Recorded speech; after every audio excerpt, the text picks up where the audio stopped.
जैसे जाने लगे इतने में कुंती मैया आगे भगवान पैर पकड़ ले। भगवान ने कहा बुआ ये क्या कर रहे हो? आप मेरी बुआ हो, आप मेरी बुआ हो, वंदनीय हो, मुझसे बड़े हो, मुझे आपको प्रणाम करना चाहिए, आप मुझे प्रणाम करिए। कुंती मैया बोली बिल्कुल चुप रहो, एक शब्द मत बोलो। भगवान बोले क्यों? हमारा बोलना अच्छा नहीं लगता आपको? बोलना तो अच्छा लगता है प्रभु, लेकिन जब आप बोलते हो ना तो आपका बोली में माया छिपा होता है। माया मैं समझ जाती हूँ कि आप कौन हो। आप केवल मेरे भाई वसुदेव के पुत्र नहीं हो, आप चराचर जगत के मालिक हो, प्रभु हो, ये मैं अच्छी तरह जानती हूँ, समझ जाती हूँ। और आपके जैसे मैं स्तुति वंदना करना चाहती हूँ, उसी समय प्रेम से कह देते हो बुआ, और जैसे बुआ कहते मैं सब भूल जाती हूँ। मुझे लगने लगता है मेरा भाई वसुदेव का बेटा ही तो है, मेरा भतीजा है, इसलिए एक शब्द मत मत। भगवान ने कहा ठीक है, नहीं बोले। अब कुंती मैया ने सुंदर 23 श्लोकों में भगवान की स्तुति करने लगी। नमस्ते पुरुषं त्वाद्यं ईश्वरं प्रकृते परं अलक्ष्यं सर्वभूतानां अन्तर्बहिरवस्थितं माया जवनिका छन्नं अज्ञातोक्षजमव्ययम् न लक्ष्यसे मूढदृशो नटो नाट्यधरो यथा कृष्णाय वासुदेवाय देवकी नंदनाय च नन्दगोपकुमाराय गोविंदाय नमो। सुंदर 26 श्लोकों में कुंती मैया ने स्तुति की भगवान की। कुंती मैया कहने लगी नमस्ते हे प्रभु, मेरा आपको नमस्कार है। भगवान ने कहा भतीजे को प्रणाम कर रही हो? बोले भतीजे को नहीं तो पुरुषोत्तम उस परम पिता परमात्मा को प्रणाम कर रही हूँ जो सबके अंदर बाहर है, अंदर बहिर्वस्थितम विद्वान है, सबके भीतर भी है बाहर भी है, लेकिन दिखाई नहीं देता। क्यों? क्योंकि माया जवनिका छन्नम अज्ञातोक्षजमव्ययम्, माया का पर्दा आपने लगा रखा है प्रभु। और ये माया ऐसी है प्रभु, जब तक जिसको आप न जनाना चाहो वो नहीं जान पागा। इसलिए वो स्वामी जी कहते हैं कि सोई जानहि जेहि देहु जनाई,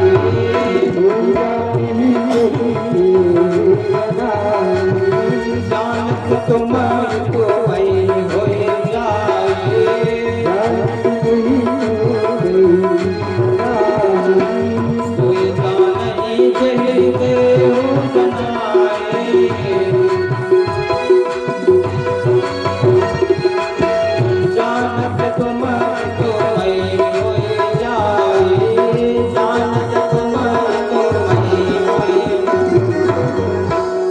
जीवों की आंखों में आपने माया का पर्दा रखा है, पर्दा डाल रखा है प्रभु, और जिसको आप न जाना चाहो वो आपको नहीं जान सकता। इसलिए प्रभु आपका अवतार तो भक्तों को परम आनंद देने के लिए। माया क्या है? माँ मतलब नहीं, या मतलब जो नहीं है उसे दिखाती है माया, और जो है उसे छिपा देती है, यही माया का काम है। कुंती मैया कहती है माया क्या है? जैसे आप रात में सो गए, रात में आपको स्वप्न हुआ कि भागेश ओंकार के यहाँ भागवत की कथा हो रही है, सुनने के लिए आ गए, कथा सुनने के लिए।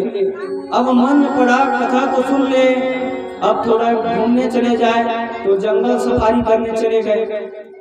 अब जंगल में घूम रहे थे, इतने में आ गए एक हाथी। हाथी आपको दौड़ाने लगा, हाथी ने आपको पकड़ लिया सूंड से और उठाकर जो पटका, इतने में आप खटिया से गिर गए, नींद खुल गई। राम राम, न तो यहाँ जंगल है, न हाथी है, न तो हम गिरे हैं। गिरे बस हम है, न जंगल है, न हाथी है, कुछ नहीं है यहाँ।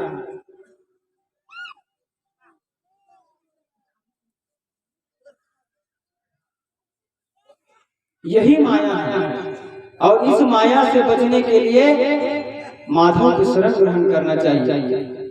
तो कुंती मैया कहते हैं प्रभु एक जादूगर होता है जो अपनी जादुई कला से सबको प्रभावित करता है। जादूगर होता है जादुई कला से सबको प्रभावित करता है।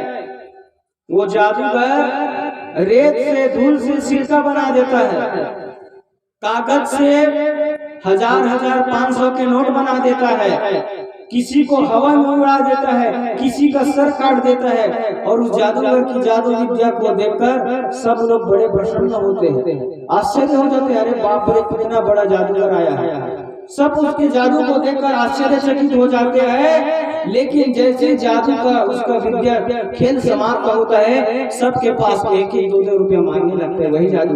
और उससे कहो क्यों भैया, अभी तो तुम रेत से पैसा बना रहे थे ना, अभी तुम कागज से नोट बना रहे थे, तो बना लो भैया। वो तो हमारी जादू कला थी, हाथ की सफाई थी, वास्तविकता वही नहीं है, वही तो माया है। लेकिन उसके जादू को देखने में लगता है कि असली में कर रहा है, गला काट रहा है किसी का, किसी को हवा में उड़ा रहा है, असली में लगता है कि नहीं लगता। सब लोगों को लगता है, लेकिन एक आदमी होता है जिसका उसके जादू का कोई असर न पड़ता। कौन है वो? जादूगर का जमुड़ा। जमुड़ा जी सरकार, जादूगर का जो जमुड़ा है ना, उसके साथ रहता है निरंतर। वो उसके साथ रहकर वो सब जानता है कि जो जादू देखा है पूरा झूठा है, तो उसके ऊपर कोई असर नहीं पड़ता। चाहे किसी का गला काटे, चाहे किसी को मार दे, चाहे किसी का कागज से नोट बना दे, जमुड़े पर कोई असर नहीं पड़ता, सब पर असर पड़ता है। उसी प्रकार कुंती मैया कहती है कि सोई जान जही देहु जनाई, अजानत तुम्हें हो जाए। जिसको आप जानना चाहो वही जान सकते हैं, बाकी कोई नहीं जान सकता। प्रभु भगवान बड़े प्रसन्न। कुंती मैया कहने लगी आपका अवतार तो भक्तों को परम आनंद देने के लिए होता है प्रभु। बड़े बड़े संत महात्मा आपको समझ नहीं पाते, तो प्रथम पश्चिम वयम ही स्त्रियः, तो मैं साधारण स्त्री आपको कैसे समझ पाऊँ? जब बड़े बड़े सड़े महात्मा ही नहीं समझ पाते, मैं कैसे समझूं आपको? ये कुंती मैया कहने लगी। कुंती मैया कहती है कि आप मेरे भाई वसुदेव के बेटे हो, पर आपने जितनी कृपा मुझ पर की है ना, उतनी कृपा अपने पिता वसुदेव और देवकी पर नहीं किए होंगे। कौन सी कृपा? कुंती मैया कहने लगी कि देवकी के विवाह होते ही उसने भाई को इसके कारागार में डाल दिया। एक के बाद एक 6 पुत्र होते गए, 6 पुत्रों को मार दिया। 7वां पुत्र का गर्भपात होगा, गर्भपात हो गया। अष्टम के रूप में पुत्री आई, वो भी उसको भी उठाकर मारना चाहा, तो अष्टभुजी रूप धारण करके अदृश्य हो गई। तो आपने जितनी कृपा अपने माता पिता पर नहीं किया प्रभु, उतनी कृपा आपने मुझ पर किया है, क्योंकि मैं पति वंचिता नारी, विधवा नारी, मेरे शत्रु मेरे घर में ही थे। मुझे पता नहीं था बाहर में मेरे शत्रु, घर में ही मेरे शत्रु थे। जिस पितामह भीष्म ने चलना सिखाया, जिस द्रोणाचार्य ने धनुर्विद्या सिखाया, वही महाभारत के युद्ध में मारने के लिए खड़े थे। और ये धृतराष्ट्र दुर्योधन मिलकर मेरे बेटे भीम को जहर वाला लड्डू खिलाकर मारना चाहता था, जहर वाला लड्डू खिलाकर मारना चाहता था। लेकिन आपने बदले में 10,000 हाथियों का बल दे दिया। आपका प्रताप है। गरल सुधारि करहि मिताई, अगोपद सिंधु अनल शीतलाई। जब भगवान की कृपा होती है तो गरल मतलब होता है विष, वो सुधा बन जाता है, अमृत बन जाता है। रिपु मतलब शत्रु भी मित्र बन जाता है। और विशाल समुद्र गाय के खुर के समान बड़ा आसान हो जाता है। और आग अनल शीतलाई, अग्नि भी शीतल हो जाती है। ऐसी आपकी कृपा है प्रभु। कहाँ चले? कुंती मैया भगवान की सुंदर स्तुति करने लगी, कहने लगी प्रभु आपने बार बार मुझ पर संकट आया, बार बार आपने मुझ पर रक्षा किया, मेरे फिर चाहे मेरे बेटे भीम को विष देकर मारना चाहा तो उससे आपने रक्षा किया, लाक्षा भवन को आग से बचाया,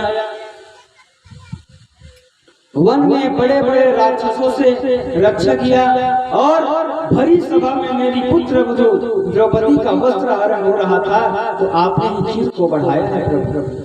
महाभारत के युद्ध में आपने ही रक्षा किया है, और अभी अभी अश्वत्थामा के ब्रह्मास्त्र से आपने मेरे वंशधर मेरे संतान की रक्षा किया है, उत्तरा के गर्भ के संतान की आपने रक्षा किया है।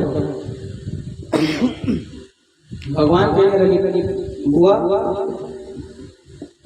आज आप मेरी इतनी स्तुति क्यों कर रही है, क्या चाहिए आपको ये बताइए, इतनी प्रशंसा मेरी क्यों कर रही है।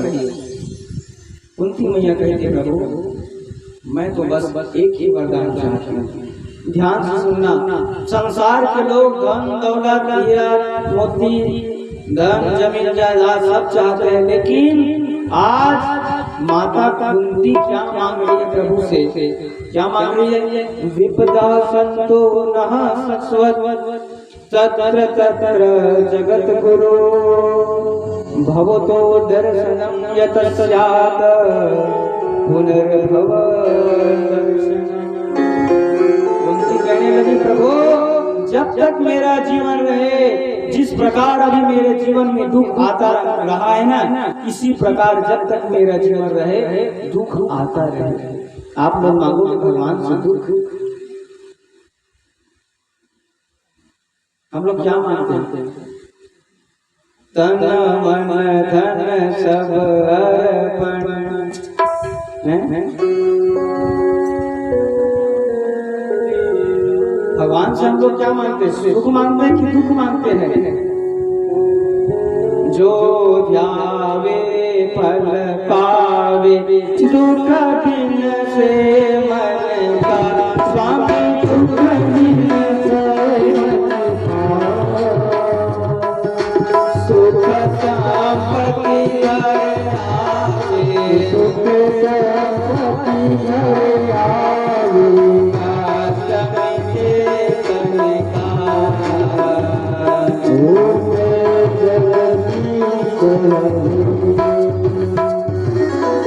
यही मानते ना, जो ध्यावे फल पावे दुख बिन से मन का, सुख संपत्ति घर आवे, ये दुख संपत्ति घर आवे, सुख संपत्ति। लेकिन कुंती मैया क्या मांग रही है, दुख मांग रही है। कुंती मैया कहती है प्रभु से कि सुख भी मुझे प्यारा है, दुख भी मुझे प्यारा है, सुख भी मुझे प्यारा है, दुख भी मुझे प्यारा है, सुख भी मुझे प्यारा है, सुख भी मुझे प्यारा है,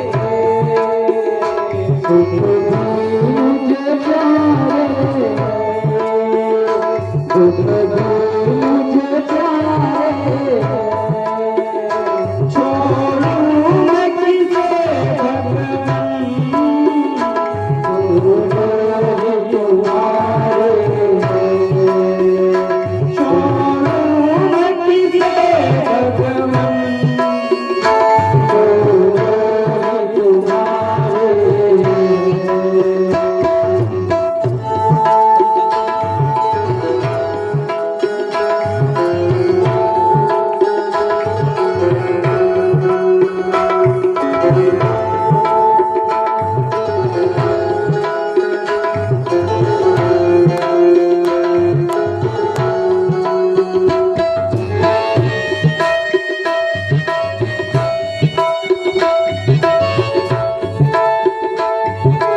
कुंती मैया कहते प्रभु सुख भी मुझे प्यारा है, दुख भी मुझे प्यारा है, छोड़ू किसे मैं भगवान, ये दोनों ही तुम्हारे। दुख मांगने लगी। भगवान ने कहा हुआ जब से मैं देख रहा हूँ, अरे दुख के नाम सुनकर बड़े बड़े लोगों को पसीना आ जाता है। दुख का नाम सुनकर, और आपने अपने जीवन में इतने दुख को भोगा है जितना कि संसार के लोग कल्पना भी नहीं कर सकते। जब जब आपके ऊपर संकट आया तब तब आपने मुझे पुकारा, मैं दौड़ कर चला आया, आपकी रक्षा किया। इतने दुख के बाद भी आपको और दुख चाहिए हुआ? कुंती ने कहा मुझे दुख चाहिए। कुंती मैंने कहने लगी कि सुख के माते सील पड़े, जो हृदय सो जाए, अपरिहारी बात दुख के जो पल पल नाम रटा। अरे उस सुख पर पाकर क्या करूंगी प्रभु, जिस सुख में संसार के लोग आपको भूल जाते हैं। अरे उससे अच्छा तो दुख वो है। उस दुख के ऊपर मेरे बलिहारी है जो पल पल आपको रटता है। जिस जीव पर जितना प्रबल दुख आएगा उसकी प्रबल उतनी ही पुकार होती है। जितना बड़ा संकट आएगा बार बार भगवान के मन की तरफ दौड़ेंगे, हे प्रभु रक्षा करो रक्षा करो।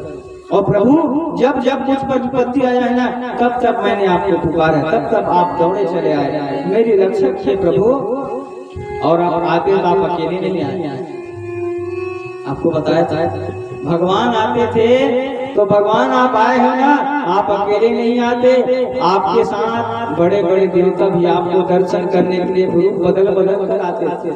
आपके साथ साथ हमें उनका भी दर्शन होता है प्रभु, और बड़े बड़े संत महात्माओं का भी दर्शन होता है प्रभु। इसलिए मुझे तो दुखी चाहिए, जब जब मेरा जीवन है तब तक अभी तक जो दुख आया है ऐसे ही दुख आता रहे। भगवान ने कहा बुआ आपकी इच्छा को मैं समझ गया, आप मुझे रोकना चाहते हो, अगर ऐसी बात है तो जाना कि कुशल मैं रुक जाता हूँ, कुछ दिन रुक गए, मैया प्रसन्न हो गई। बोले वृंदावन बिहारी लाल की।